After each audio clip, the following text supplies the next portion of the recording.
Subscribe to LearnCap and hit the bell icon to get notified. Hello everyone, good morning. To guide you all on how to score well for indirect tax and to take the stress out of your mind, today we have the master of indirect taxes himself. Welcome Praveen sir. Praveen sir is a practicing chartered accountant based out of Coimbatore. He's a fellow member of ICAI and also a BCom graduate. His journey as a professional has been extremely fulfilling. He absolutely loves teaching and is also humbled to say that he has a long way to go. His expertise lies in the field of indirect taxation and he also practices in this domain. His total experience as a teacher is about 5 years and in practice it spans about 8 years. Today, Praveen sir will be guiding you on how to not invest lot of time in indirect tax yet score maximum marks and best approach to follow for indirect taxation and so on. I know all of you are waiting for Praveen sir to speak. Now I request Praveen sir to take it over and guide the students on best strategy to clear indirect taxes with flying colors. Over to you, sir. Hello friends, thanks Rajeshwari for the kind introduction. So friends, we are here to discuss the best strategy for indirect taxation for CA Intermediate as well as IPCC. So friends, let me start with the quote. You don't have to be a genius or a visionary or even a college graduate to be successful. You just need to have a framework and a dream. This is true in CA as well. If you want to clear your chartered accountancy, you need not have to be a genius or a visionary. Just an average student with common sense and determination and consistency will help you to clear your CA examination. Now friends, what is going to be the agenda of our discussion? The agenda is going to be, we are going to discuss about the subject, how to study indirect taxation, what's going to be the study sequence, what are the most common mistakes along with difficult and tricky areas. Now friends, this aspect number 4 which we are going to discuss, I would be presuming that you know at least some basics to an extent. Even if you do not know, still this session is going to be useful. Even if you have not yet studied indirect taxation, still this session is going to be useful. As and when you are going to study, you will be able to relate to all these points which we are going to see. And at the last, we are going to see what is going to be the exam day plan. After we finish our discussion, any queries we have, you can raise the queries and we'll be handling them to the extent time available. So friends, about the subject. In IPCC paper 4 taxation, indirect taxes is for 50 marks. Please understand, it is not a theory subject. Many of us put this into the bucket of theory subject, but it is not at all a theory subject. It is a practical subject which is used in day-to-day life along with case studies and sums wherever applicable. It is going to give you the maximum return on investment. Now, what do we mean by maximum return on investment?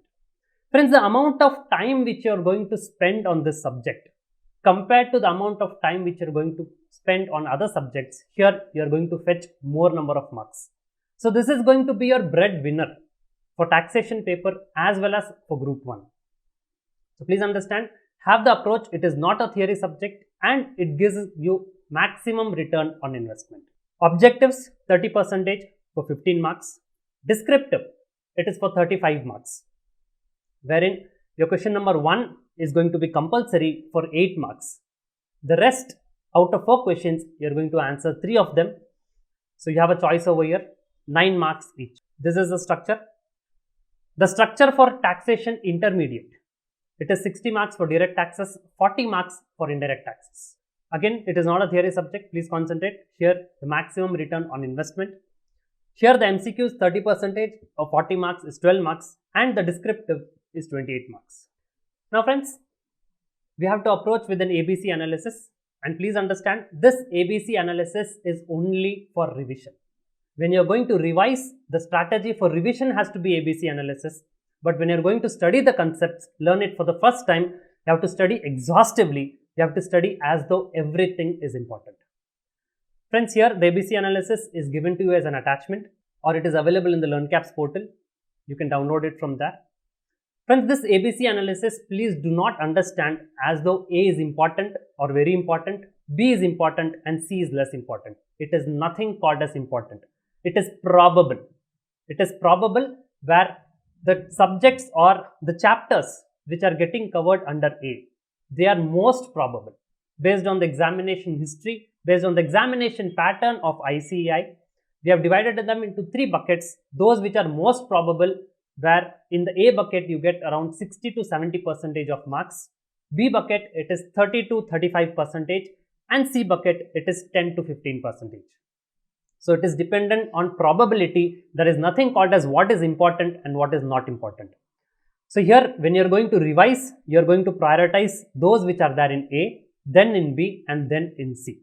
And friends, again please understand, we have not made this ABC analysis depending on chapter wise. Say for example, you have the chapter of input tax credit. This chapter of input tax credit is there in A bucket, B bucket as well as C bucket. Now in A bucket, certain important aspects such as the conditions for availing credit section 16 and the section 17, the manner of utilization of credit is available. But whereas if you look into B bucket, in input tax credit you have got section 18, which is availability of ITC in special circumstances. And in section C, which is most less probable, you have the proportionate credit mechanism in the bucket C. So friends, here the aspect which is there, it is based on probability, and even inside a single chapter based on the aspects which are more relevant or which are more probable have been divided into ABC. The next one, how are we going to study indirect taxation? So friends, the first step, choose the book wisely. Spend a lot of time before you choose the book. But once you choose the book, do not waste time in switching over the book. The book is going to be the Bible of your taxation. Whatever book you are going to choose, please follow that until examination, because over a period of time, your books becomes your best buddies. So whatever conversation you have had with the book from which you have learned, and it is going to be easy for you to recollect from the very same book. So spend a lot of time, do a lot of research before choosing or finalizing the book. But once you have chosen or finalized the book, do not change it at any cost. And friends, please understand, irrespective of whosever faculty classes you're taking, irrespective of whether it is online or offline, always have a mindset that it is going to be 70% of self-study and 30% of resources support. So whatever support you're going to get, you have that mindset. It may be a case that the faculty from whomever you're learning will take all the efforts to ensure that he's giving you a justifiable output. He does all justice to whatever he teaches, but still the approach which you should have is to be 70% is going to be your efforts and 30% is going to be the support of resources. Only then you will have a strong determination to clear the examination. Now friends, what is going to be the sequence? The sequence is going to be either class or self-study as per your convenience. You have to learn the concepts. After the concepts are studied, please go through MCQs. Friends, please understand, after you study the concepts and when you go through the MCQs, only then you will get to know what is the coverage of the subject, or which are all the nook and corners of the provisions, which are all the nook and corners of the concepts which you have to look into. Only these MCQs will throw light upon what are the areas or what should be the dimension, what should be your thought process before you study the subject. So friends, as soon as the concepts are over, either after your class or after your self-study, you have to go through MCQs. And post that, go through the question bank. Question bank will contain the descriptive questions. This will give you an attitude as to how to present the paper, how to appear for examination, what is the institute expecting from you, how to apply the provisions what you have learned. This is the most important aspect of this sequence. You have to go through the entire question bank. Now friends, which question bank you are supposed to follow? Whichever book you have followed, preferably follow that question bank, or LearnCab has provided a master question bank free, which is downloadable from the portal. You can download it from there as well. But please ensure that you cover the question bank exhaustively. The next step is going to be recurring revision. Friends, revision has to be on a recurring basis and on a consistent basis. This revision is going to compensate for the lack of focus which you might have had while you studied the concepts, while you were doing the MCQs or while you solved the descriptive question banks. This revision is going to enable you to have an approach, or this revision is going to prepare you, is going to make you confident as to how to appear for examination. Revision is going to be the key, and friends, please keep it in mind, there should not be any research and development during revision. Whatever R&D you are going to do, you do it in the class itself while you are studying the concepts itself. While you have studied the concepts, whatever R&D you are supposed to do the research and development, come to a conclusion, come to the crux of the matter that for my examination, this is what is relevant. You have to come to a conclusion during the concepts, and only those conclusions you are supposed to revise during this revision. You are not permitted to do any research and development during revision, because those days, in days of revision, it is going to be a lot of time if you sit into research and development during revision.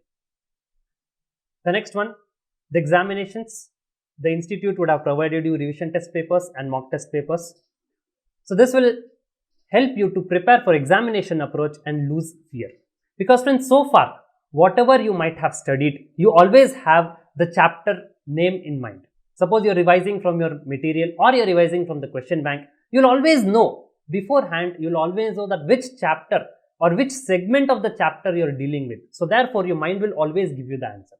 But when you go from revision test papers or mock test papers, you do not even know that this question is coming from which particular chapter. So that is exactly going to help you to lose your fear which you are having for the subject. And the last one is test series.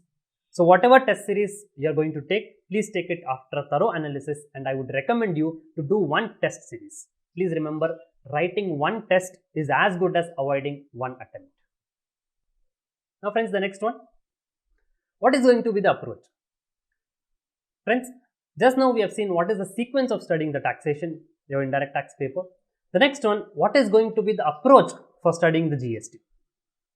Now here friends, the approach is conceptual understanding is must. Friends, please understand, this is not at all a theory paper. Unless and until you are very clear with the concepts, this paper is not going to be easy. The moment you are clear with the concepts, the paper is very easy, but you have to ensure that conceptual understanding is must. And friends, the moment you are clear with the concepts, it reduces the burden on your brain. Let me give you an example. Now friends, let's suppose there's a person, a registered person, he is cancelling his registration. Now friends, when he cancels the registration, according to section 29 subsection 5, whenever a person cancels his registration, he is supposed to pay the taxes of the input tax credit which is contained in his stock, which is lying with him on the day immediately preceding the date of cancellation. Let's suppose on 20th of December he is applying for cancellation. On 19th of December, whatever stock which is having, he is supposed to pay some GST on it, and only then he is allowed, or only then he will be in a position to effectively cancel his registration. Now friends, you may wonder that when a person is not able to run his business, he wants to cancel his registration, and for the matter of fact that he is cancelling his registration, the government is asking taxes from him. Why at all should he pay some taxes for cancelling his registration? Now friends, please link it with schedule 1. If you remember, or if you know what is the concept of supply, supplies could either be with consideration or it could also be without consideration. Now friends, what do you mean by supplies without consideration? I know you already understand that GST is a tax on supply. The taxable event is supply. Supply is defined under section 7. Section 7 tells you supply could either be with consideration or without consideration. Now for a supply which is without consideration, you have schedule 1, in which para number 1 tells you that permanent transfer or disposal of business assets on which input tax credit has been claimed. So now friends, please understand, if you are having any business assets on which you have already claimed input tax credit, and those business assets now you are going to permanently transfer it or dispose it, then it becomes a supply and you are supposed to pay taxes. Now friends, come to the question of cancel of registration. You are having inventory. Yes. Are you a GST registered person? Yes. Are these business assets? The answer is yes. Now friends, the moment you are going to cancel this registration, they are no longer going to be called as business assets for the purpose of GST, because you are now no longer a registered person. So therefore, friends, these business assets which before cancellation were supposed to be called as business assets, now from the point of GST, it would not be called as business assets. So is there a permanent transfer or disposal of business assets just for the matter of fact that you have cancelled the registration? The answer is yes. Are you supposed to pay taxes on it? The answer is yes. And even otherwise, friends, now you had taken input tax credit on these assets which are lying with you. The government had given you input tax credit for what reason? For the reason that you are going to add some value on it, and after you add some value on it, you are going to pay output value added tax. The government is going to get value addition taxes. Now friends, you purchase this stock, you have taken the credit. You purchase the stock, you have taken the credit. Now you are cancelling the registration. This credit which is available with you, the government had given you with the hope that it is going to get a higher output tax. Now when you are not going to pay any output tax because after you cancel the registration, you are not a registered person. Since you are not a registered person, you are not a taxable person. Since you are not a taxable person, you are not going to pay any taxes for this stock which is there with you, even if you sell it after you cancel your registration. So is it not that the government is losing the revenue? The answer is yes. So friends, therefore, when you are going to cancel the registration, whatever inventory which you are having in hand, the government is asking you to pay the input tax credit which you have already availed. Now friends, you may question me. What if I did not avail any input tax credit? What if I did not avail any input tax credit and I am cancelling the registration, that inventory which I am having in hand? Now in those cases, are you supposed to pay any taxes? The answer is no. You need not pay any taxes. Now the next question which comes is, agreed that when I am going to cancel the registration, whatever inventory which I am having in hand, I have got to pay some taxes. What is the computation? Currently we are not dealing with it. We are only trying to understand how we are going to gain when you understand any concept. Now friends, let's suppose you are going to cancel your registration. You have got inventory on your hand. You have taken some credit. While cancelling the registration, you have to pay some input tax credit back to the government. Computation we are not bothered as of now. So in those cases, friends, how are you supposed to pay? You are going to file a return called as final return. You are going to file a return called as final return. Through that final return, you are supposed to pay the taxes of whatever inventory which was there on hand. Now friends, let me post another question. Let's suppose you are a composition taxable person. You are a composition taxable person and you had not taken any input tax credit. I am sure you are aware about this, that any composition taxable person, he cannot take input tax credit. Now you are a composition taxable person, you have not taken input tax credit, you want to cancel your registration. Do you have an inventory on your hand? Yes. Have you taken any credit on this? No. Are you supposed to pay any amount for this? The answer is no. Since you are not supposed to pay anything on this, will the government ask you to file final return? The answer is no. So friends, here you get a chain, here you get a link that a composition taxable person need not file any final return because he is not supposed to pay any tax of the inventory which is lying in his hand because he has not taken any credit at all. So now friends, if you study this conceptually, interlinking the provisions, you will not burden your mind in separately remembering that a composition taxable person should not file a final return. That will automatically get stitched into your mind. It will automatically get synced in your mind. You are very clear. This person has not taken credit. He is not going to pay anything. Where is the reason for asking him to final return? He need not file at all. So friends, the point which we are trying to understand is the approach towards the subject is conceptual understanding is must. Once you understand the concept thoroughly, it is going to reduce the burden on your brain. You need not remember it separately. Interlinking is must. You cannot do a standalone study of any provision. Now friends, let me give you another example. Let's suppose, GST is a tax on supply. The taxable event happens to be supply. Now in supply, you've got something called as import of services is also a supply. Agreed. Import of services is a supply. Now the supply is outside India. The recipient is inside India. Normally who pays GST? It is the supplier who pays GST. Generally. There are exceptions of reverse charge, but generally it is the supplier who is going to pay GST. Now friends, let's suppose when a person is importing services, there is a supply. Yes. Who should pay GST? Can the government catch hold of the supplier who is sitting outside India asking him to pay GST? It is practically impossible. So therefore, from whom should the government collect taxes? Visualize. Now friends, in case of import of services, since the government is not in a position to catch the supplier, the government would obviously look for the recipient asking to pay taxes under reverse charge mechanism. So now friends, again there are two options. If the recipient happens to be a business entity, he is already registered or he is in a position to take registration, the government can ask him to get registered and pay taxes under reverse charge mechanism. The issue solves over here. But what if the recipient is a non-business entity? Let's suppose you want to go for higher studies to Australia and you take the services of a consultant who is sitting in Australia to find out or to source some university from you where you can do your higher studies. He is charging you some amount. Is it an import of service? The answer is yes. Have you imported the services? Yes. Are you a business entity? The answer is no. Now, since you are not a business entity, the government cannot ask you, or even if it is asking you, the government cannot ensure. It doesn't have the administrative mechanism to find out whether each and individual who has imported services, whether he has paid GST or not. So therefore, the government says that when the supplier is outside India, the recipient is inside India and is a non-business entity, exempt. Is the government exempting voluntarily? The answer is no. The government is forced to give an exemption because it doesn't have the administrative mechanism to collect GST under reverse charge mechanism from individuals. So friends, now the supplier is outside India, the recipient is inside India. If the recipient happens to be a business entity, RCM. If the recipient happens to be a non-business entity, exempt.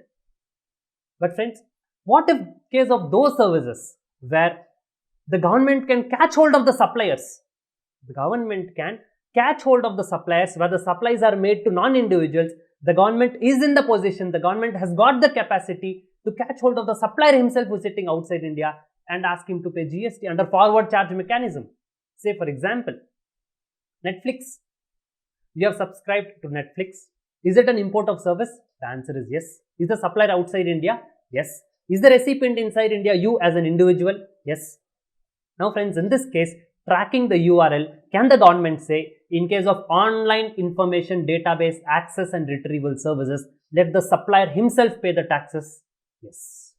So friends, now, if you have understood the interlinking, you get to know import of services, it is a supply, agreed. If the services are imported by a business entity, RCM. If the services are imported by a non-business entity, by an individual, in those cases, for non-OIDR services, that is non-online information database access and retrieval services, let us exempt it because we cannot catch hold of the recipient, neither can we catch hold of the supplier. Your example of you taking the services from an Australian consultant, neither the government knows that you have taken, nor the government can catch hold of the supplier. But in case of those services which are imported by individuals but which are in nature of OIDAR, again forward charge mechanism. So now friends, just by studying the concept that import of services is a supply will not help you. You understand the concept, you understand the logical flow, you understand the intention, then you will get to know where it is exempted, where it is reverse charge, where it is forward charge. And by studying in this fashion, it is not going to give a burden on your brain to remember it separately. The next one friends, constant revision is must.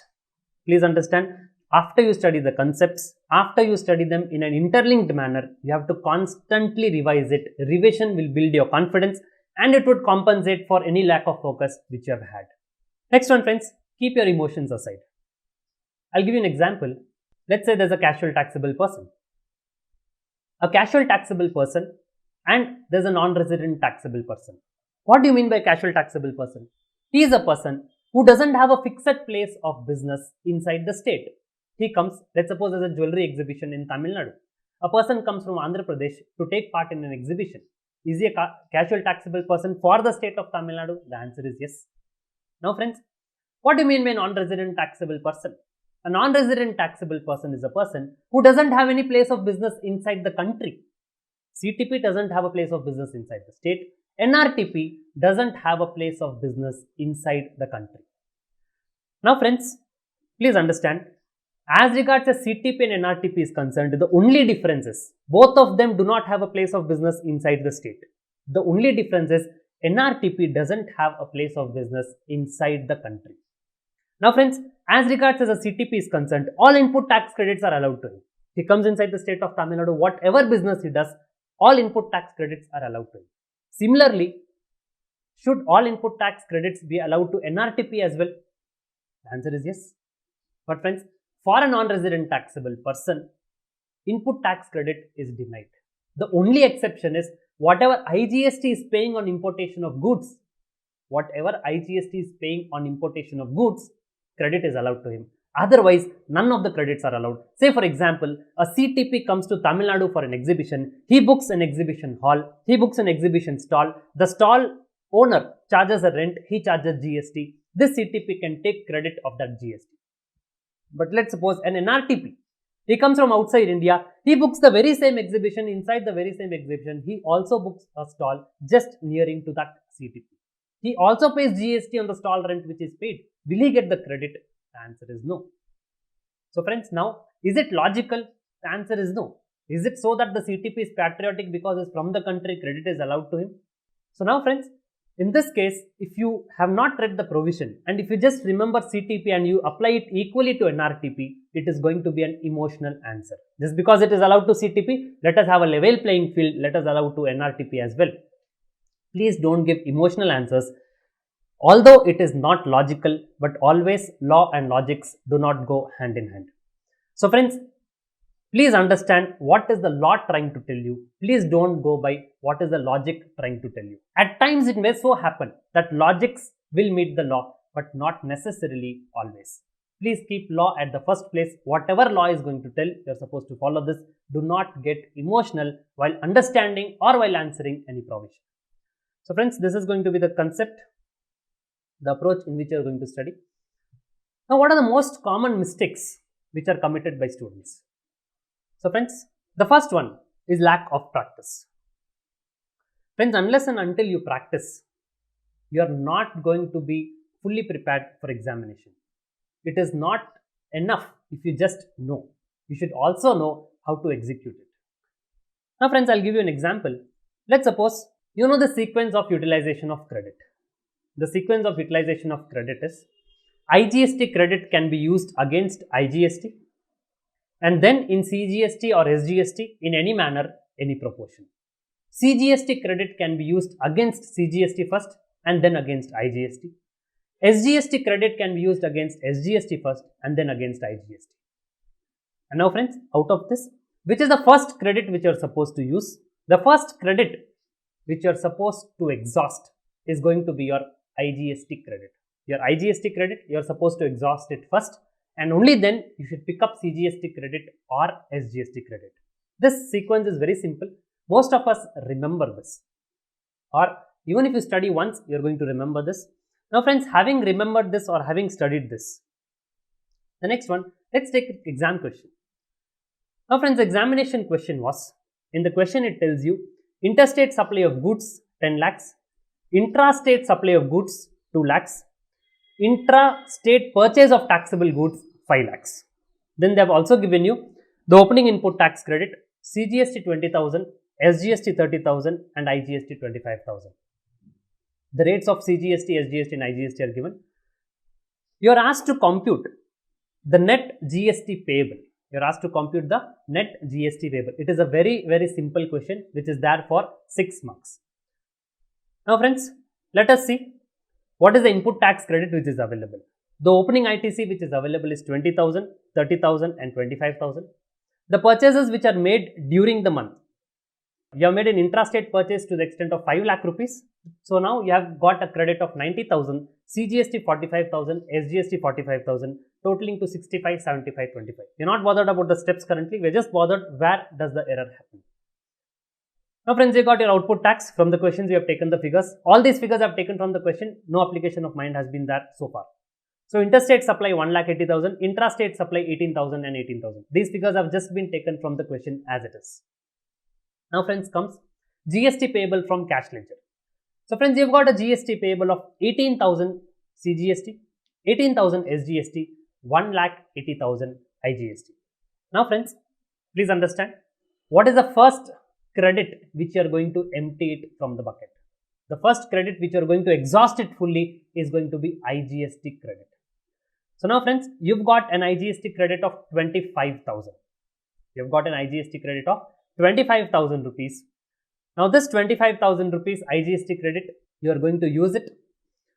So now friends, after you use this IGST credit which is available, IGST credit is being used, and thereafter friends, what happens is, you have used your IGST credit, and thereafter you are saying 1,80,000 rupees IGST is payable through cash. Friends, please understand, this mistake has been committed. The mistake is IGST credit should be first used against IGST.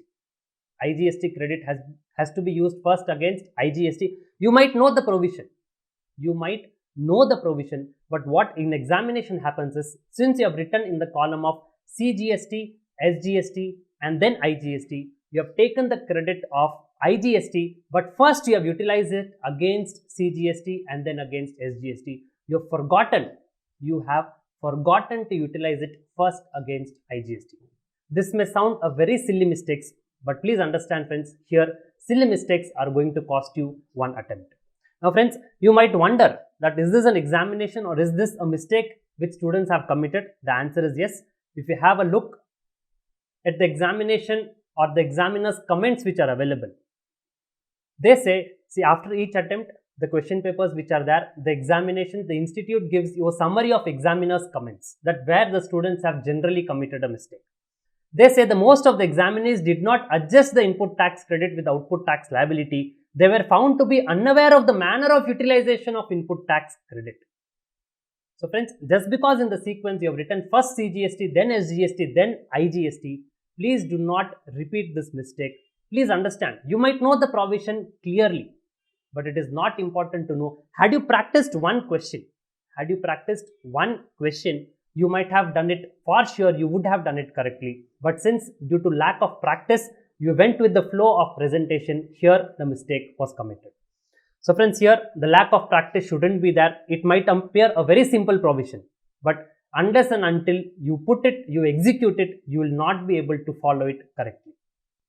The next one is visualization is important. Any provision which you are studying, any provision which you are learning, it might look a theoretical aspect, but if you are going to visualize it, you are going to enjoy reading that theory as well. Now friends, let's take a theory question. This is again examination which is asked. Explain the meaning of the term recipient of supply of goods or services. This is the question which has come. Now friends, let us look into the examiner's comment. The examiner tells us, please understand carefully friends, this is a question, a very simple question for 5 marks. Explain the meaning of the term recipient of supply of goods or services. Now friends, the examiner tells you, most of the examinees depicted lack of clarity of provisions relating to the supply of goods or services under the CGST Act. Now friends, why is this so?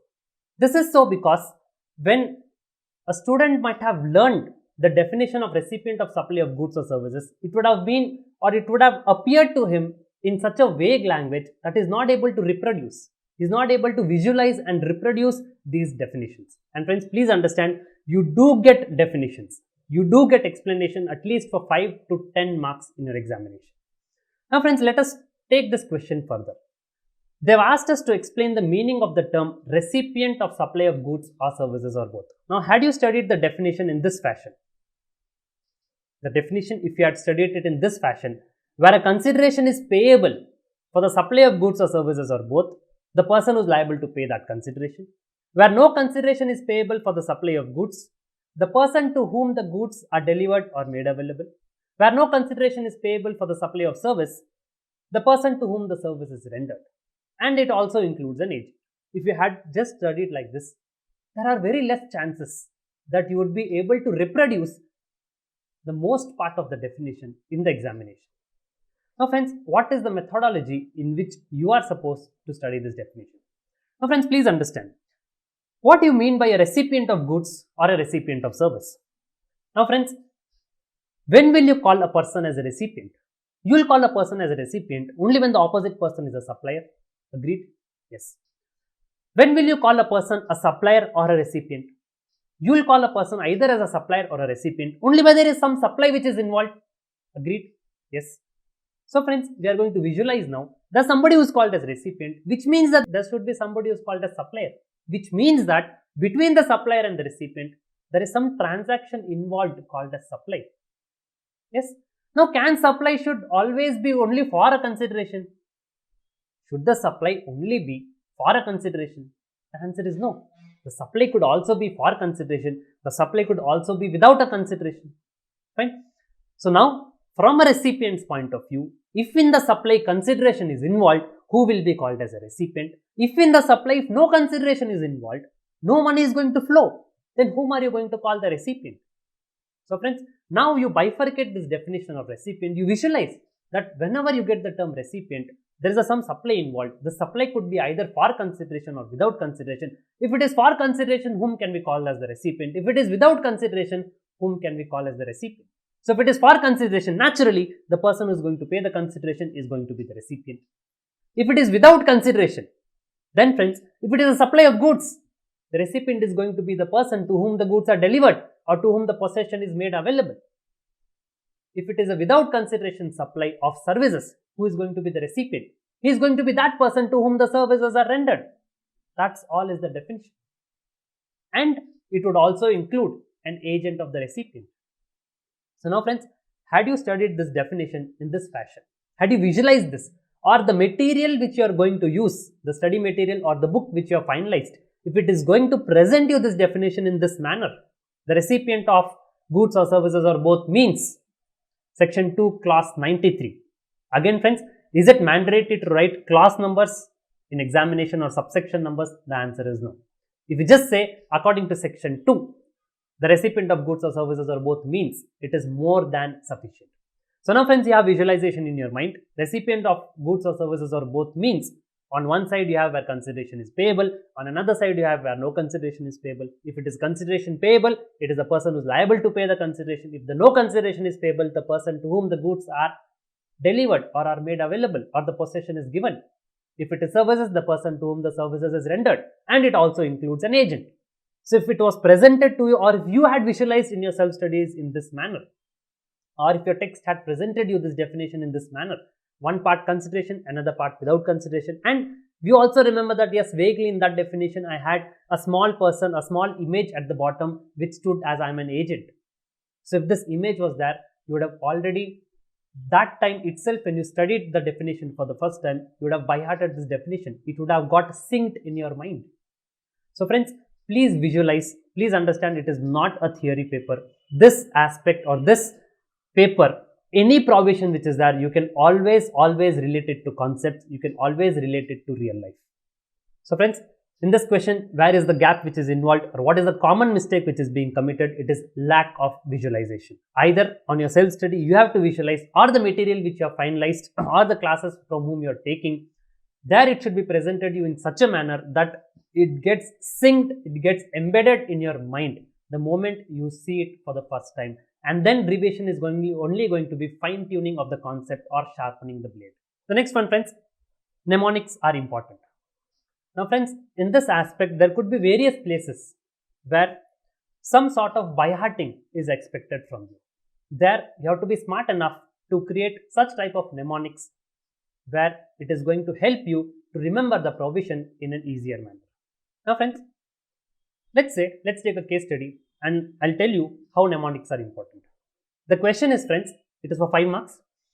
See friends, all the questions which we are going to discuss, are all examination questions. The examples, whatever we are seeing in the common mistakes are examination questions, and the common mistakes which I am going to tell you is not those common mistakes which I am telling out of my experience. These are those common mistakes. Obviously, it is from my experience as well, but these are particularly those common mistakes which the institute is publishing.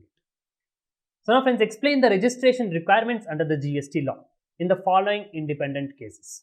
Leave part 1, come to part 2 of the question. Mr. Lepcha of Mizoram is engaged in supply of papers with an aggregate turnover of 13 lakhs. So friends, as a person, Mr. Lepcha of Mizoram is engaged in supply of paper with an aggregate turnover of 13 lakhs. Is he liable to be registered is the question. Now friends, as soon as registration comes into your mind, you get to know that obviously the general threshold is 20 lakh rupees. The general threshold, friends, the sequence of registration, please understand, you need not study the provisions in such a manner that in which they are arranged in the sections. If you go consecutively, it is going to be section 22, section 23, section 24. You need not study in that fashion. You can say, first I will say section 23. If a person is covered under section 23, which means he is not liable to be registered. If he is not liable to be registered, he is not a taxable person. Therefore, GST law itself is not applicable to him. Then, if a person is not covered under section 23, which means he may be liable to be registered. Now, let me check. Is he covered under section 24? If he is covered under section 24, which means he has to get compulsorily registered immediately. He doesn't have any breathing time, no threshold. Immediate registration, mandatory registration. If he is not covered under section 24 as well, now under section 22, he has got some breathing time. What is the breathing time? You have got the aggregate turnover threshold. The aggregate turnover threshold could either be 20, 10 or 40. Default rule is 20. Default rule is 20. But in case if you are making any taxable supply of goods or services from any of the special category states, your threshold becomes 10 lakhs. Threshold is reduced from 20 to 10 lakh rupees. Now friends, what are those special category states? Now friends, here part number 2 tells you, in this question A, part number 2, Mr. Lepcha is from Mizoram. And then in the question further it tells you, will your answer be different if Mr. Lepcha is located in Meghalaya? Now friends, you have a confusion over here. In those special category states which were there, was it Mizoram or was it Meghalaya? Both of them starts with M. Had you created any mnemonic, had you created any short form with just M, you are still under confusion. Whether that M stood for Mizoram or did that M stand for Meghalaya. So therefore, you have to be very, very smart while you are creating those short forms. Now friends, in this case, I would suggest you a short form as long as the threshold of 10 lakhs is concerned. As long as the threshold of 10 lakhs is concerned, there are only 4 states which are there. These are only the 4 states which are there for whom the threshold of 10 lakhs is applicable.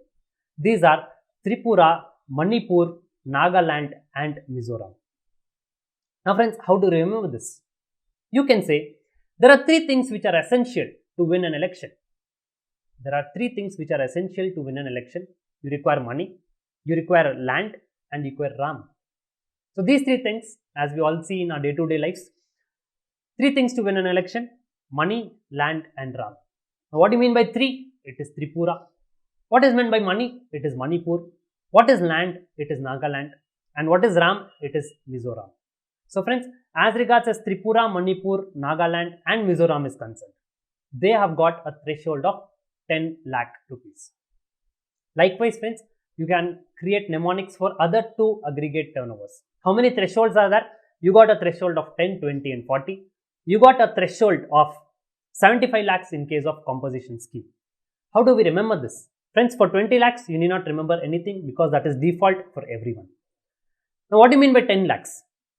For these particular 4 states, what we have seen, for them 20 lakhs is not applicable. For them, 10 lakhs is applicable. The next one, for whom is 40 lakhs applicable? For whom is the threshold of 40 lakhs applicable? Obviously, it is conditional. We are not discussing on for whom, what are the conditions for when will 40 lakhs apply. We are only discussing how to remember this. So, in these cases, friends, 40 lakhs is applicable to everyone. Please understand, 40 lakhs is applicable to everyone excepting these states which are listed. These are, friends, please understand, those states which have opted for 10 lakhs, will they come to 40 lakhs? Naturally, no. From 20, they have come down to 10. Why would they go to 40? They would naturally not. So, friends, for whom is this 40 lakhs not applicable? Please understand, for whom is this 40 lakhs not applicable? It is those 4 states of 10 lakhs, 40 lakhs is not going to be applicable, and plus AP stump. Plus it is AP stump. So for these states, the threshold of 40 lakhs is not applicable. They will fit into the general threshold of 20 lakhs, and these 4 states will fit into the general threshold of 10 lakhs. So what is AP stump? AP stands for Arunachal Pradesh. Friends, Please understand, AP will not stand for Andhra Pradesh. Do not get confused. AP, you will get confused in examination whether it is Arunachal Pradesh or Andhra Pradesh. AP is Arunachal Pradesh. For Andhra Pradesh, you can have it as DP. Andhra, you can have it as D, the middle letter D, and Pradesh. So AP is Arunachal Pradesh. So AP is Arunachal Pradesh, Sikkim, Telangana, Uttarakhand, Meghalaya, and Puducherry.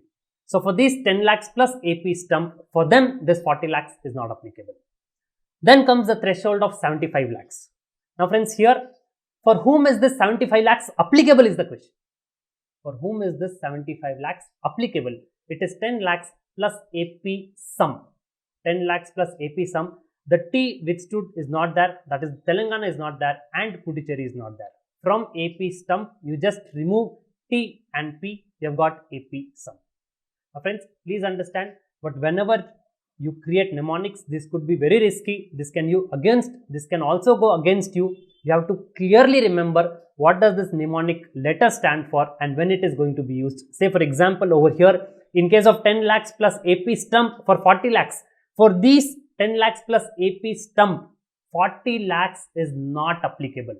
But in the next mnemonic of 10 lakhs plus AP sum, for them, the threshold of 75 lakhs is applicable, or you can say 150 lakhs is not applicable. 75 lakhs is applicable. So you have to be very, very clear with mnemonics. So here the examiners have commented, in majority of the cases, the threshold limit of registration for Mizoram and Meghalaya was wrongly interchanged for determining registration requirements. So friends, mnemonics could go against you. Please you have to create, but you have to be very, very smart while creating them. So friends, the next common mistake, you have to be very, very thorough with your basics. Fundamentals are very essential in indirect tax paper. Let's take a question. List the inclusions and exclusions for computing the aggregate turnover under CGST Act. Now friends, as I tell you, please understand here, there are so many times, there are so many occasions where institute have asked direct questions, either define who is a recipient of supply of goods or services, or it tells you what are the inclusions and exclusions in aggregate turnover. So certain important definitions which are there, you have to visualize them and you have to remember them. Please understand friends, these definitions which are there, if you understand it with concepts, you need not carry the burden of remembering them separately. Now friends, here it is asking you, list the inclusions and exclusions for computing the aggregate turnover. Now friends, the moment you get something related to turnover, your mind always gets confused. Whether aggregate turnover is to be computed on all India basis or it is going to be computed for a particular state, the turnover inside a state. Should aggregate turnover include my exempt supplies? What has government got to do with exempt supplies? Anyways, I am not going to pay tax on exempt supply. Why should that form part of my aggregate turnover? All these questions, all these possibilities should not arise at the examination hall. Let it arise over here and conclude it over here itself. So now friends, how are you supposed to read this aggregate turnover? You first need to understand what is the context behind the definition of aggregate turnover, or what is the relevance, what is the applicability, what is the purpose of aggregate turnover. Friends, the purpose of aggregate turnover is for the government to decide a threshold. Beyond this threshold, certain provisions will be applicable, or beyond this threshold, certain provisions will not be applicable. Say for example, if a person is crossing 20 lakhs aggregate turnover, he is going to get registered. Which means the government has kept a yardstick that any person who is doing 20 lakhs is relatively a bigger person. 20 lakhs per annum, he is relatively a bigger person. Let us ask him to get registered and start paying taxes. Say composition scheme. The government thinks that for a person beyond 150 lakhs or 75 lakhs in certain cases, let them not continue under composition scheme. They are relatively much bigger person. Let them come into the regular scheme, let them pay full taxes. Or let's say a person whose aggregate turnover exceeds 2 crore, let him get audited. So therefore friends, the government is using aggregate turnover as a yardstick to determine who are relatively bigger persons. If they are relatively bigger persons, they will have to comply the law with certain additional provisions, or they will not be given certain relaxation or certain benefits which are given. So friends, the yardstick, the intent behind the government going into the definition of aggregate turnover is to determine, is he a relatively bigger person or not. Now friends, once you have this in mind, relatively bigger person, which means what? Should I see this person's turnover only inside a state, if he's operating in multiple states, should I compute or add all those turnovers? The answer is yes. Only then you will get to know how large is this person. The second thing, should I include exempt supplies? Friends, please understand, the intention behind the government over here is not to collect taxes. It is to find out whether are you a relatively bigger person. What the government is concerned, how much is your turnover? Be it exempt supply, be it those supplies on what cannot put to pay taxes at all. But still, are you a relatively bigger person in the eyes of the government? The answer is yes. So therefore, friends, in aggregate turnover, the moment you get aggregate turnover, it is an aggregation of all the turnovers of different GSTINs which is having the same PAN number. It will include exempt supplies, naturally. Now friends, another question could arise. You are paying taxes. Certain reverse charge supplies are also applicable on you. Are you going to pay taxes on those inward supplies of yours on which you are paying reverse charge? Will that also form a part of your turnover? Now this is a simple clarification which is required. There is no rocket science over here. An advocate is supplying services to you, taxable under reverse charge. You are paying GST under reverse charge. Is it your turnover or advocate's turnover? Naturally advocate's turnover. So therefore, this will not come into my aggregate turnover. It is only a clarification. Even otherwise it was understood. It is just a clarification which is given. Similarly, whether exports will be included? Yes. Whether interstate supplies will be included?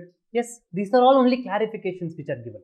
Basically, the threshold which you are supposed to remember, what is the intent behind aggregate turnover? Are you a relatively larger person? Yes. Will it include all your turnovers? Yes. Will it include RCM on which you are liable to pay GST under reverse charge? The answer is no. Because for that, the supplier's turnover, it is not going to be your turnover, you are just the recipient. So now friends, here what institute has to tell, when they've asked you the inclusions and exclusions for computing aggregate turnover, the answers given by the most of the examinees were vague. You understand, this is a very, very basic definition which a student is expected to know. But still, most of the examiners have given vague and general answers, and they were not based on correct provisions of law. The inclusions and exclusions for computing the aggregate turnover were not correctly brought out by them. Now, how you might have remembered this? Section 2, clause 6. Again, aggregate turnover means, please understand, you need not remember the clause number. It is sufficient if you write according to the provisions of section 2. Aggregate turnover means the aggregate value of all taxable supplies, exempt supplies. You might have got the question, why should I include this exempt supplies? Please understand, it is only and only a yardstick to determine whether you are a larger person or not. So therefore, it will also include your exempt supplies. It will exclude the value of inward supplies on which tax is payable under reverse charge mechanism. It will include export of goods or services both? Yes. Friends, when they said that aggregate turnover will include all taxable supplies, it naturally does include exports as well. This component is given only and only for clarification. It will also include your interstate supplies of persons having the same PAN to be computed on an all India basis. So here the aggregate turnover is not on a particular state level, it is at all India level, because the intent of the government is to give a yardstick to find out whether is a relatively larger person or no. It would exclude all blood relation taxes. What do you mean by blood relation taxes? Only the GST taxes it is going to exclude. It will not exclude non-GST taxes, which means non-GST taxes will form a part of aggregate turnover. So it excludes blood relation taxes, your CGST, SGST, UTGST, integrated tax and cess. So now friends, had you understood this in this fashion, you will be able to remember the most of the part of the definition in examination. So aggregate turnover you will be able to visualize. Yes, it will include taxable supplies, it will include exempt supplies. There were two clarifications, exports, yes, interstate supply, yes. There were two exclusions, one was RCM, that is whenever a person on his inward supplies, whatever RCM is going to pay, I need to remove that, and it will also exclude the blood relation taxes. So if you are able to visualize this while you are studying, if you are able to understand the reasoning behind the drafting of this provision, you will be able to clearly attempt an examination. So these were just clarifications. Next one, in most of the occasions, student gets confused with aggregate turnover or turnover inside a state. Now friends, what is the purpose of turnover inside a state and what is the purpose of aggregate turnover? Now friends, before the purpose, what's the coverage? The coverage of aggregate turnover is pan-India basis. That means irrespective of the number of GSTINs, all those GSTINs who are having the same PAN number, their turnover will form a part of aggregate turnover. But what do you mean by turnover inside a state? Turnover inside a state is only the turnover of a particular GSTIN. Let's suppose a person is registered in 4 different states. Let's say Tamil Nadu, Karnataka, Kerala and Maharashtra. What is this aggregate turnover? It is a summation of turnover of all these GSTINs. But what do you mean by a turnover in a state? Turnover in a state, if they tell you turnover of a state of Tamil Nadu, you have to take turnover in the state only of Tamil Nadu. So this turnover is linked to the GSTIN. Aggregate turnover is linked to PAN number. What's the purpose? Friends, purpose we have already seen. In the case of aggregate turnover, the purpose happens to be the government wants to have a yardstick, a threshold that beyond this a person is eligible for these benefits, or up to this a person is eligible for these benefits. Beyond this, a person is not going to be eligible for benefits. Up to this point, a person need not get registered. Beyond this point, a person would have to get registered. So the purpose is to determine the eligibility, whether to continue the benefits or to drop the benefits. What is the purpose of turnover inside a state? Turnover inside a state is going to be used for computational purposes. Turnover inside a state is only going to be used for computational purposes. It is generally not for checking any eligibility. Now, where are those cases where we are going to use turnover in a state? Say for example, in case of composition scheme. A composition taxable person is going to pay taxes as a percentage of turnover in the state. A composition taxable person, you cannot ask him to pay taxes as a percentage of aggregate turnover. Say for example, the same example what we are going to continue, a person is registered in 4 states. In all those 4 states, he is following composition scheme. Now if you are asking that composition taxable person to pay tax as a percentage of aggregate turnover, is he not going to pay taxes 4 times? Because he is a registered person in all these 4 states. In state A, let's say Tamil Nadu, if you are asking to pay a percentage of his aggregate turnover, of the entire turnover of his PAN, he is going to pay taxes in Tamil Nadu. Similarly, in all the 4 states he is going to do. Is it not going to be illogical? The answer is yes, it is going to be illogical. So therefore, wherever you have computation, wherever you have some amount to be determined, not for eligibility but for paying the taxes, it is always going to be on turnover in a state. So turnover in a state is always going to be used for computational purposes. You can have the example of composition tax, you can have the example of rule number 42 and rule number 43 in case of reversals of input tax credit, where in rule number 42 common credit for input and input services, rule number 43 common credit for capital goods. There the computation is again on turnover in a state, because you are going to compute some amount and you are going to pay the amount to the government, you are going to reverse the credit. If you take it as a part of the aggregate turnover, you are going to get illogical answers. So friends, please always be clear in mind, as regards as aggregate turnover is concerned, it is for checking eligibility. For turnover in a state, it is for checking the computation. Now friends, only one exception is there. There is only one exception, that turnover in a state is also used for eligibility purposes.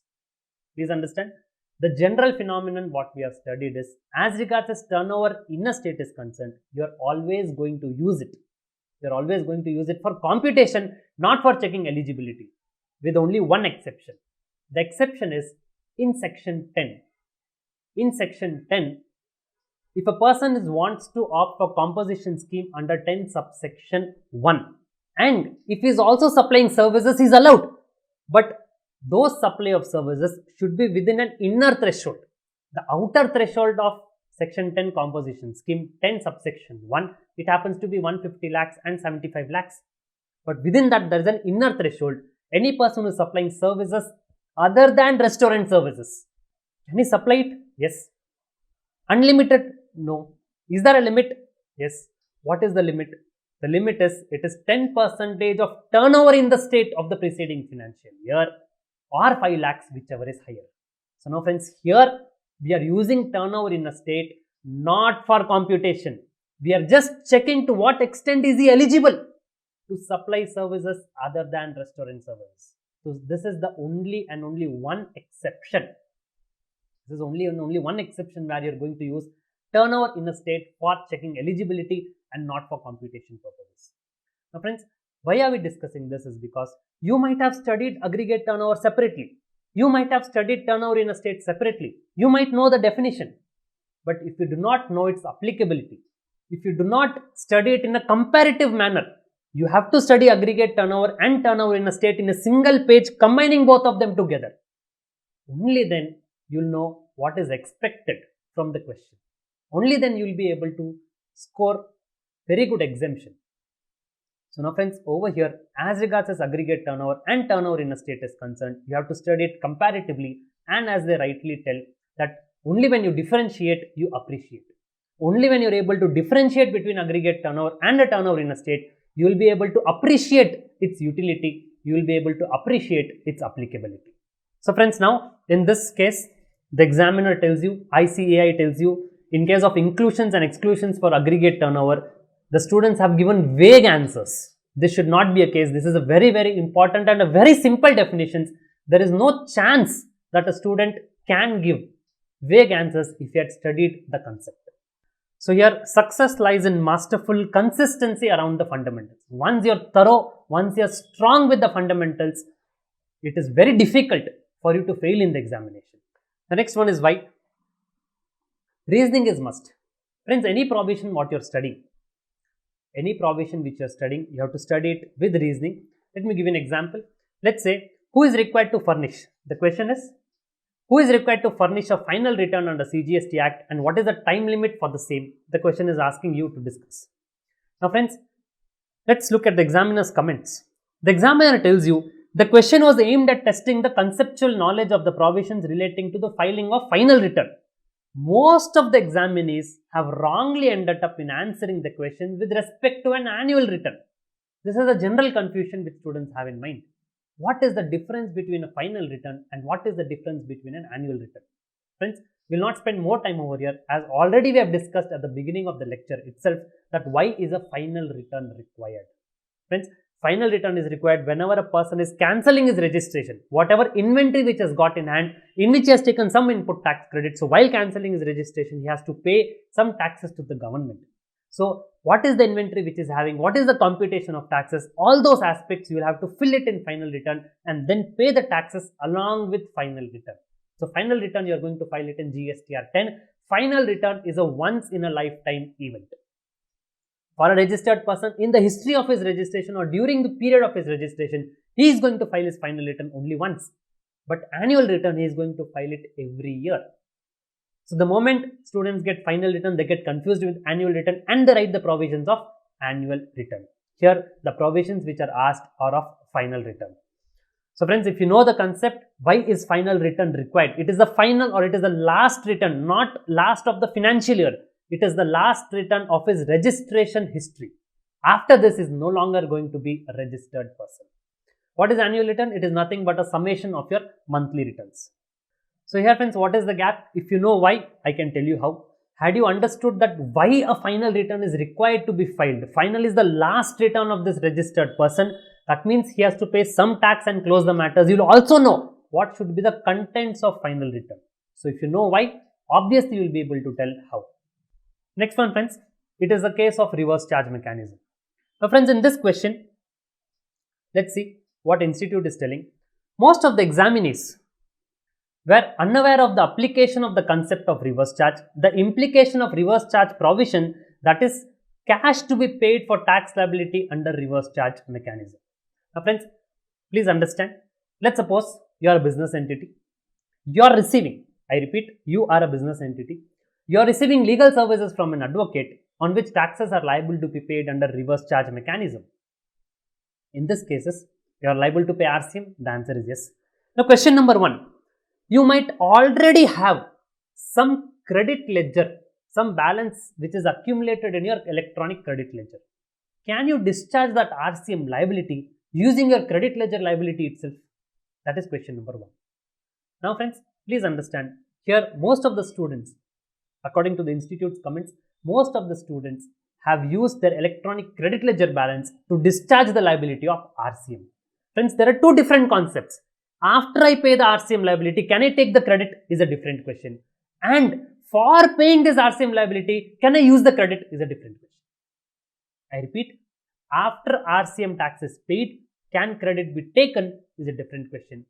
And for the purpose of paying RCM liability, can I use the credit is a different question. Question number 1. After I pay RCM liability, can I take the credit? Yes.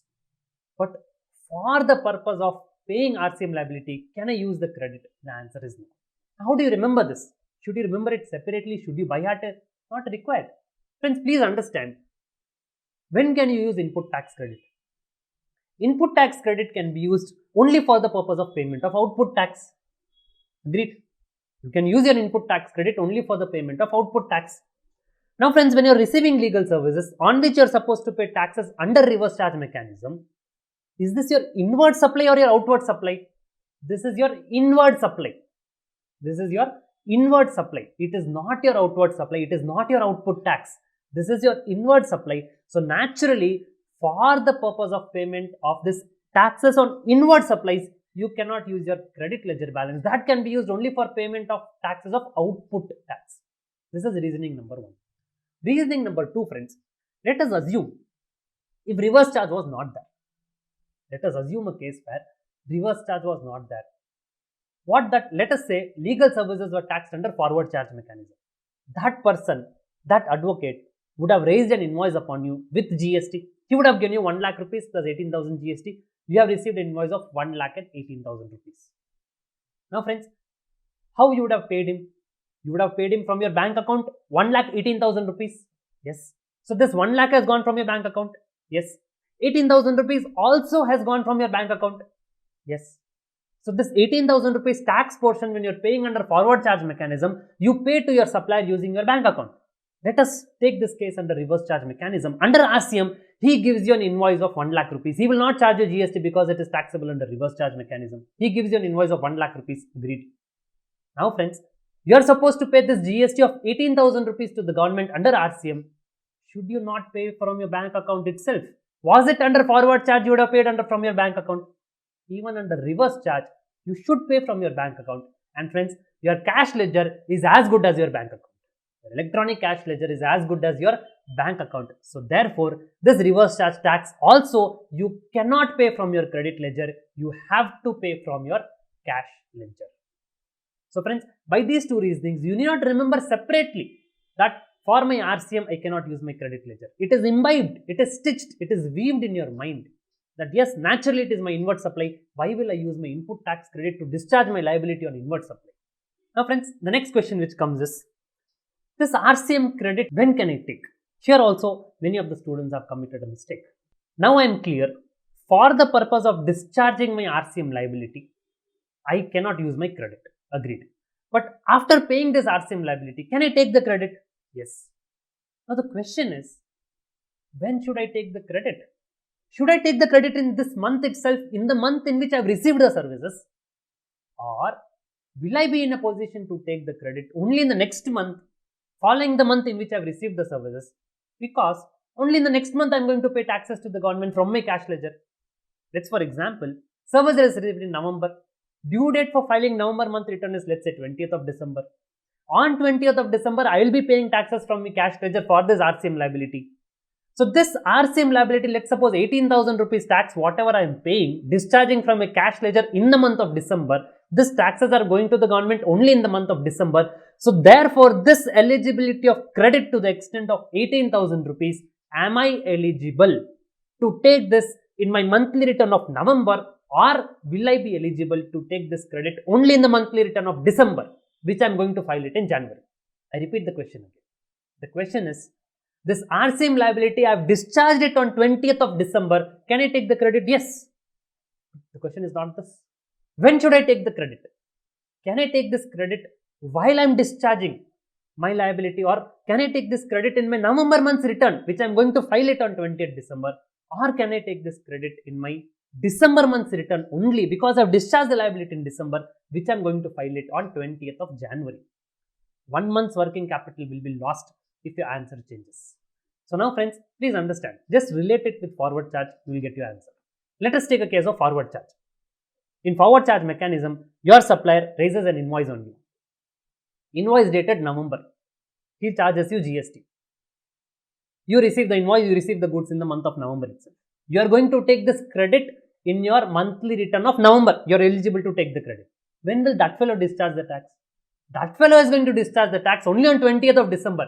So there also the taxes are going to reach the government only in the month of December. But still you are taking the credit in your monthly return of November because these inward supplies pertain to the month of November. Similarly for RCM. Even under FCM, the taxes will go on 20th of December because for your supplier, November month's return is going to file it on 20th December only. So here as well, friends, even if it is a case of RCM, never mind. You might be paying taxes on 20th of December, but you are entitled to take the credit in your monthly return of November itself. In the month in which you receive the inward supplies, in the very same month, you have to pay the taxes through your electronic cash ledger, and in the very same month, you can avail the credit.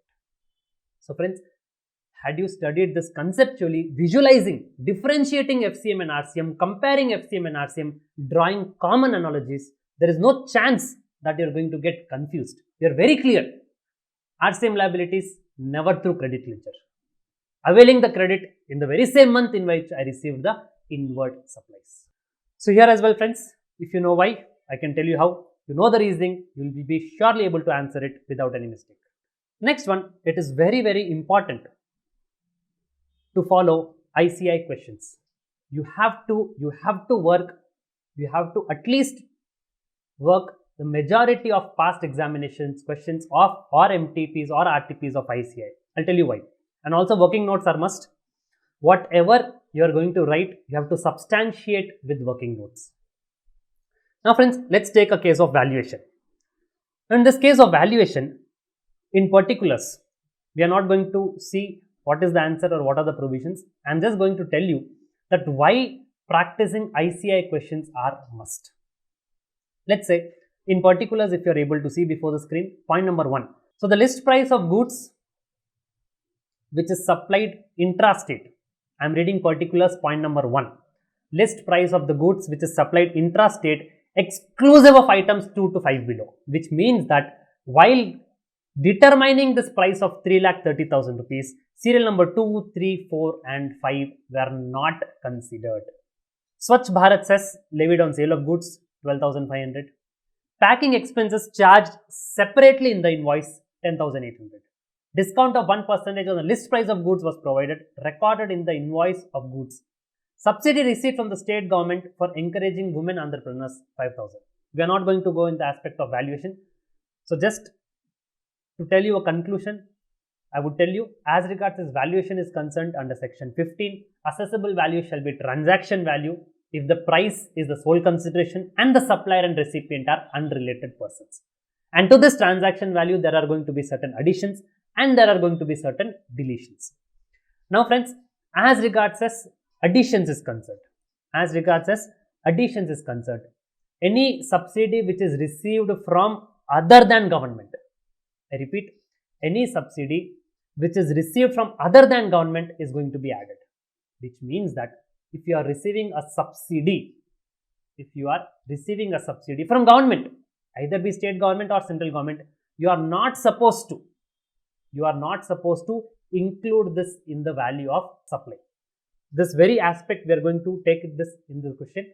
Particulars, you are able to see point number 1. List price of the goods which is supplied intrastate is exclusive of items which is given below from 2 to 5. 3,30,000 rupees. Point number 5 tells you subsidy from state government 5,000. Come back to valuation. Subsidy received from the state government will not form a part of value. So now friends, this 5,000 rupees should not form a part of value. You are clear with this. But where is the confusion? The confusion is, friends, it tells you the list price of the goods which is supplied intrastate is exclusive of the items, which means that view number 1. That means the serial number 2 to 5 have been completely ignored. This 3,30,000 is in ignorance of all these serial numbers 2 to 5, which means that if these have been ignored, I have to subtract 5,000. If this is ignored, I have to subtract 5,000 rupees because it was ignored. There is a difference between these serial number 2 to 5 being ignored and there is a difference between these serial numbers 2 to 5 already deducted. I repeat, there is a difference between this 5,000 subsidy received from the state government being ignored. Ignored means not considered. Only now this information has come to you. It was altogether ignored. What is meant by deducted? Already deducted means this 5,000 you were aware, you already deducted it, and only after deduction this 3,30,000 is there. So which view are you going to follow? You cannot sit in the examination hall and do research and development. Whether this exclusive means ignored or this exclusive means already deducted. So here friends, had you followed this ICI question, the ICI have clearly mentioned in the suggested answers that in the above answer, the term exclusive mentioned in the question has been taken to be as not adjusted in the list price. It was ignored.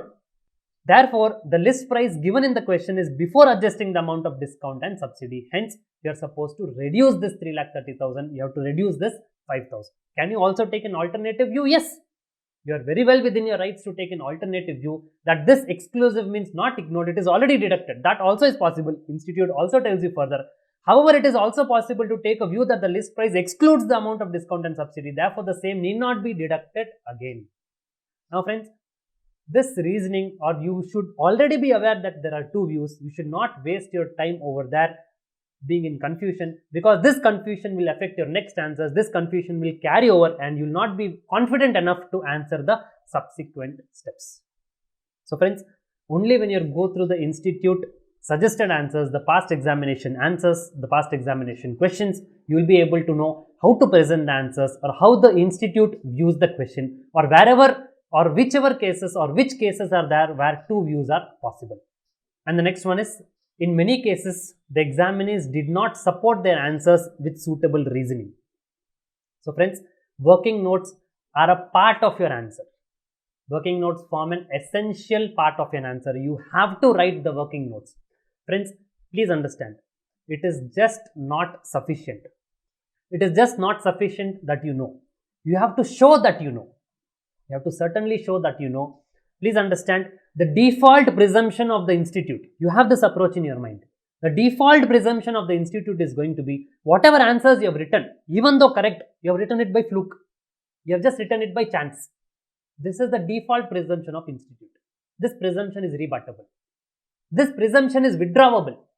When it is withdrawable, only when you substantiate with this working notes, institute will agree that this is not by chance and you have applied your mind and then written an answer. Have this approach always.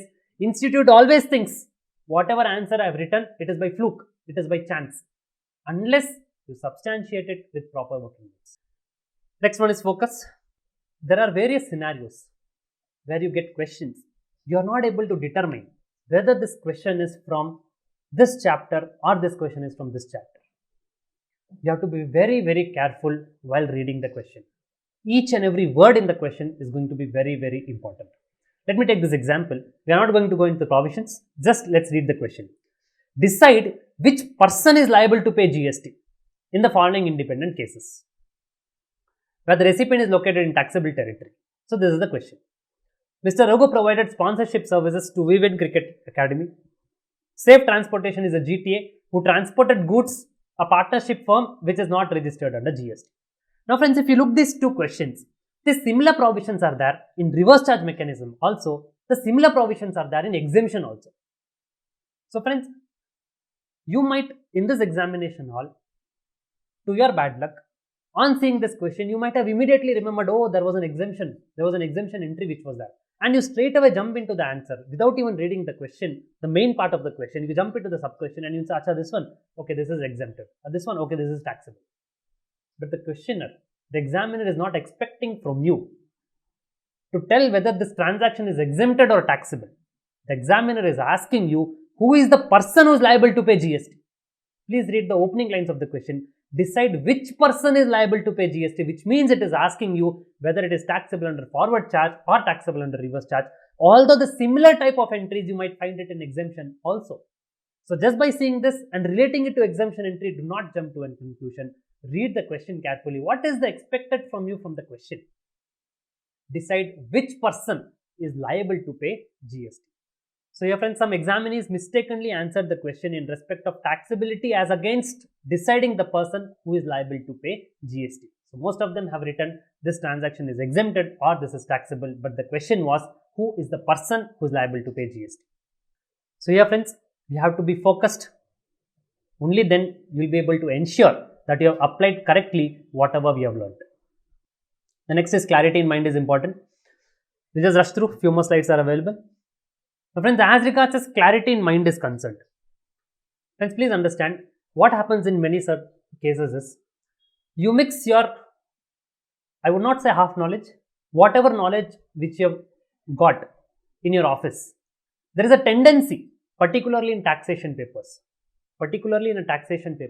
there is a tendency that to the extent of knowledge which is acquired in office, you try and mix it up and then present the answers in your examination accordingly. Now these cases could go against you. In your office, you might have frequently heard that GST returns once filed cannot be revised. It is true also, but to a certain extent. It cannot be revised, agreed. But if there is any rectification is possible, the answer is yes. Any error or omission which was there, it can be rectified. It cannot be revised. Now in your office, you might have heard GST returns once filed cannot be revised, agreed. But can it be rectified? Can the effect of error or omission be given in the subsequent returns? The answer is yes. Now friends, let's assume you heard this in your office, you come to the examination hall, you get this question. Discuss the provisions of 39 subsection 9 relating to the rectification or errors or omission in GST returns already filed and also state its exception. You straight away, what you have practiced in office, it strikes your mind and you straight away answer, GST returns cannot be rectified. GST returns cannot be revised. This is an incorrect answer. This is what has happened in this particular question.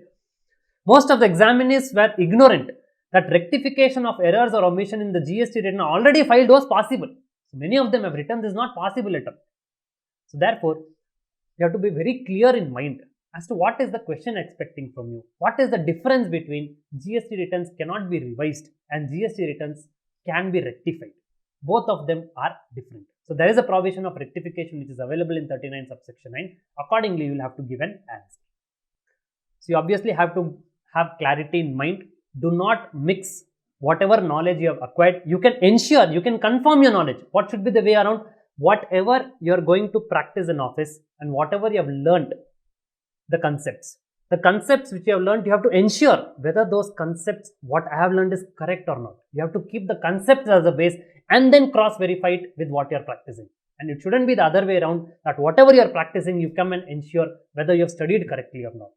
Whatever you have studied, you keep it that as the base and then come and ensure that what you are practicing, have I understood the provisions correctly? Is that being followed correctly? That would give you clarity in mind. Next is word power. Here the language is very important. Now friends, please understand, performance of an artist for a classical dance, there is an exemption which is available in exemption. Now here is a wonderful error which institute has spotted.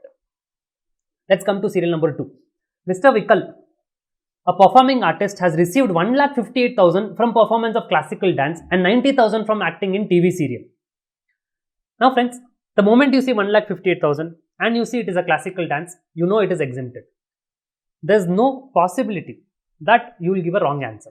If you have just read this exemption entry once, that 1,50,000, yes, exemption was there. Here it is 1,58,000. Had they given you exactly 1,50,000 rupees, you would have been in confusion. Now they have given you 1,58,000 rupees. So therefore, you know that it is not exempted, it is taxable because it is beyond, it is above 1,50,000 rupees. So now friends, you know that this is not exempted. I repeat, you know that this is not exempted, this is taxable. But while using the language, you just do not say that 1,58,000 is taxable. You say exemption is available below 1,50,000 rupees. So therefore, this 1,58,000 rupees is taxable. What is the wordings you have used? You have used the wordings exemption is available below 1,50,000 rupees. There is a difference between below 1,50,000 rupees and up to 1,50,000 rupees. Friends, here the exemption which is available is up to 1,50,000 rupees, which means the exact legal language is for an amount not exceeding 1,50,000 rupees, exemption is available. So either you should have written for not exceeding 1,50,000 rupees, exemption is available, therefore this is taxable, or you should have written up to 1,50,000 rupees, it is exempt, 158 is taxable. Although you have given a correct answer that it is taxable, but you have used the wordings below 1,50,000 rupees, it is exempted, and therefore 1,58,000 is taxable. This is the error which you have used in the language. You might wonder, where did your marks go? You very well know that 1,58,000 is taxable and you have given a correct answer. But the reasoning, the wordings which you have used while giving the answer, instead of not exceeding or instead of up to, you have written below 1,50,000 is exempted. So here friends, please find the comments of the examiner. In the majority of the cases, examinees were ignorant about the nature of art exempted under GST. Agreed. Further, exemption amount was wrongly answered as less than 1,50,000 rupees instead of not exceeding 1,50,000 rupees. So here, words do have power. It could cost you a lot of marks, even though you might have given 158 is taxable. Still, you would have used the wordings below or less than. Here, you will be losing some marks for the silly or careless mistake. The next one, friends, the last aspect, the common errors which are committed. Please revise, repeat, revise. There is no other choice which you are having.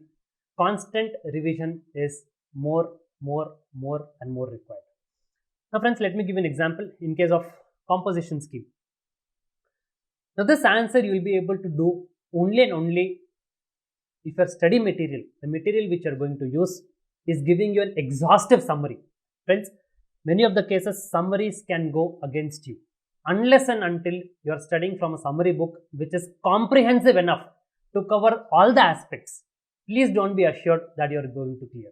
Your summary book has to be comprehensive. It has to be presented in such a fashion that you are able to relate, you are able to compare, you are able to link the provisions, and you are able to remember and retain them. Now friends, let me take an example. Here in the case of composition scheme, in this table they are telling you for the preceding financial year, this is the data. The data is given of a preceding financial year. Should have a laser-like focus to understand the table of the data which is given, whether it is pertaining to preceding financial year or it is pertaining to the current financial year. Here the data is given of the preceding financial year, and in the case of composition scheme, in the particulars, the first column what is mentioned, they tell you the value of taxable outward supplies out of above 10 lakh was in the course of interstate transactions. 10 lakhs was in the course of interstate transactions. So now friends, there is an interstate supply which is being made. But is it being made in the preceding year or in the current year? Now friends, I repeat the provision under section 10, a composition taxable person. A person is not eligible to opt for composition scheme if he is making an interstate supply. I repeat, a person is not eligible to opt for composition scheme if he is making an interstate supply. Now you might have read only so much of provision. Now you are confused whether this condition is applicable only for the current financial year or even in the preceding financial year you should not have made an interstate supply of goods. Out of conditions which are there, let's suppose 5 to 6 conditions which are there, which conditions I have to see for both the years and which conditions I have to see only for the current year. Now friends, had you this condition which is there, any person who is making an interstate supply of goods is applicable only for the current year. In the preceding financial year, if you are making an interstate supply of goods, you are eligible to opt for composition scheme. So now friends, your study material should be exhaustive enough, should be pleasing enough to give you a summary or to give you a comparison. Which conditions you have to see for both the years, which conditions you have to see only for the current year. Now friends, if you look, your summary or the material should present you in this manner in preceding financial year and in the current financial year, how many conditions you are supposed to follow. Friends, please remember under section 10, only and only 2 conditions you have to check of the preceding financial year. Rest, all of the conditions are of the current financial year. Those 2 conditions are your aggregate turnover. Your aggregate turnover in the preceding financial year should be below 150 or 75 lakhs as the case may be. The second condition is, in the preceding financial year, you should not have been a manufacturer of notified goods. In the preceding financial year, you should not have been a manufacturer of notified goods. These are the only two conditions which you are supposed to see in the preceding financial year. Rest, all the conditions are only and only for the current financial year. So you should be able to revise exhaustively in a comparative manner so that you are able to remember the entire provision. So friends, comprehensive revision is must. The gap you have to summarize. The revision should be such that whatever you have studied without losing, I repeat, the summary which you are going to keep it as a base for revision. If at all you are going to keep any summary as a base for revision, it should be comprehensive enough so that it gives you the crux of the matter and there is no dilution in concept which is happening. It should assist you rather than it should not go against you. Summary should be able to differentiate to appreciate. It should be given in a comparative manner so that the image comes into your mind and you are not able to go wrong. And you have to keep revising constantly so that wherever focus you have lost, you are able to catch it again. Now, how should the summary be? A sample chapter is available. You can download it from the LearnCaps portal. A sample comprehensive summary is available of a chapter. You can just download it and see how should a comprehensive summary look like. So friends, writing practice, all said and done, whatever errors which are there, just theory is not going to be sufficient. You have to write and see whether you are able to implement everything. Because friends, knowing is not enough, you have to apply. Willing is not enough, you have to do. Now friends, so these are all the common mistakes we have seen. We have seen the cases how these common mistakes are committed, and all these common mistakes have been pointed out by institute. So friends, practice makes perfect. You have to visualize while learning. You have to be very smart with mnemonics. Basics are very, very essential. Fundamentals are very, very essential. Reasoning is must. ICI questions and working notes are important. Do not lose focus. Do not take any question lightly. Just because you know this provision, don't away jump to the conclusion. See what is the question expecting from you. You should have clarity in mind. Do not confuse. Do not mix the partially learned knowledge in office with the provisions which are available. Words are very, very powerful. Even though you might give a correct answer, if you quote a provision wrongly, institute is going to deduct your marks. Importance of comprehensive revision, the most important aspect. Whatever you are going to revise, you have to revise comprehensively. Summaries should not go against you. Summaries should favor you. They should assist you. They should complement you in your learning. So friends, exam day plan. Now friends, how are you going to revise before the examination day? I would recommend you have to revise from the question bank. So friends, the sequence I've already given you in the starting we have discussed. So friends, master question bank as applicable for November 20 or let's say Jan 21 is already available in the LearnCap portal for free. You can download them. It is very, very comprehensive. It covers all the aspects. It is more than sufficient if you go through this question bank. All the institute questions have been covered. Nothing has been left out. All the provisions have been covered. So you have to choose. I do not say that you have to use this question bank. Whatever question bank you are continuing to use, you please ensure that it is comprehensive enough. So master question bank, you keep it as main material for revision and textbook has to be used for reference. The question bank should cover everything. If you want to see one, it is available in LearnCap portal. Please go by ABC analysis. The ABC analysis is also made available to you as a download from the portal. Do not go by chapter sequence. Go by ABC analysis. A is most probable, B is probable, C is less probable. For A chapters, see all the questions of question bank. For B chapters, if possible, see all the questions, or while you are going through the question bank, wherever areas you felt difficult, you should have marked it as star so that you require to revisit those questions again. So if possible, see all the questions, or at least in B chapters, you please see those questions where you felt that you required little more working out. For C chapters, ICI and past examination questions. In the question bank which is given to you, wherever it is ICI questions, we have clearly mentioned it is an ICI question. So for C chapters, please do see ICI and past examination questions. For areas and chapters you are not confident, please refer the main material. So for exam day, I would recommend you to go by question bank. Concepts you've already done, MCQs you have seen. Please do not focus much on MCQs, because how much ever MCQs you are going to focus, again an MCQ is going to be a new one only. Please focus on concepts. If you are thorough with your concepts, I am sure you can never go wrong in your MCQs. Go with the question bank. go through ABC analysis, and for sure, you're going to crack the examination. Thank you everyone for your patient listening. I thank the LearnCap team for organizing this wonderful seminar. Thank you everybody. Praveen sir, the student is asking how do we present the paper in IDT examination? Fine. So the papers which are there, now there could be three types of questions. One, you could have a question which is asking you to reproduce the definition. Say for example, what we have seen today, the aggregate turnover or the recipient of goods or services. In those cases, friends, what you're supposed to do is, you need not vomit the entire provision. You just have to write the base. You need not use the exact legal language, but you have to use the language which is close to the provision. If you have visualized properly and if you have learned the concept, you will certainly be able to reproduce it with the attitude what is expected from your examiner. So please follow the question bank which already contains your ICI questions. You will get an idea as to how to present the questions as regards as those definition type of questions is concerned. Next, after definition type of questions, you might have case studies. As regards as case studies is concerned, whenever a case study is being asked, let's suppose if it is being asked, some facts are given and they ask you whether this person is liable to be registered or not. Then you have to first write fact, that what is there in the question, you please repeat it in the form of facts in your own language. After facts, you can tell the legal provision. The second part is going to be the legal provision. You are supposed to say, according to section 22, since the threshold has exceeded, let's say 20 lakh rupees, and since is not fitting into the special category state, or you can say, for special category states, the threshold is reckoned to be as 10 lakhs, and these are the special category states. Then you can come to the conclusion. In conclusion, you can say, according to the provisions of section 22, as discussed above, the threshold for this particular state is going to be say 10 lakh rupees, so therefore, he is liable to be registered. So for type 2 case study type questions, you have to first write the facts, just reproduce what is there in the question.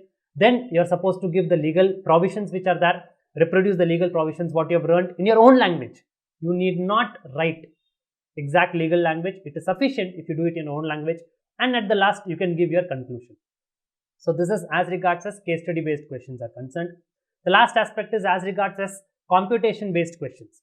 For computation based questions, you have to give working notes, you have to tabulate them. For tabulation and working notes, please go through the question bank which is available. You will be able to get a clear idea how to tabulate it, and please understand the institute's default presumption is going to be that you have written it by chance or you have written it by fluke, unless and until each step which is there in the tabulation you have substantiated it with working notes. So these are basically the three types of questions which could come. So I think all the students are very much thorough with whatever you have said. And students, I hope many of your doubts are solved and you have got great insights from Praveen sir on study pattern and how easy is indirect taxation part. We also know that you have many more questions. You'll be getting doubts time and again, and also need the guidance and handholding till the examination. We have our faculties like Praveen Jain sir to always help you with solving doubts, providing you with best content on lecture and notes, and content rich webinars, doubt solving session, and fast track revision classes also. You may check out our website and subscribe for the classes to gain access for all these sessions. On behalf of LearnCap community, I wholeheartedly thank Praveen sir for taking out his valuable time and conducting this wonderful session with some great insights and for making students feel motivated to study and score well in the exams. Thank you so much, sir. And I would also thank all the attendees for being such great audience. Thank you so much for you also. And stay tuned to receive more updates on webinars and other programs. Happy learning. Thank you so much. Have a great day. Thank you, sir. Subscribe to LearnCap and hit the bell icon to get notified.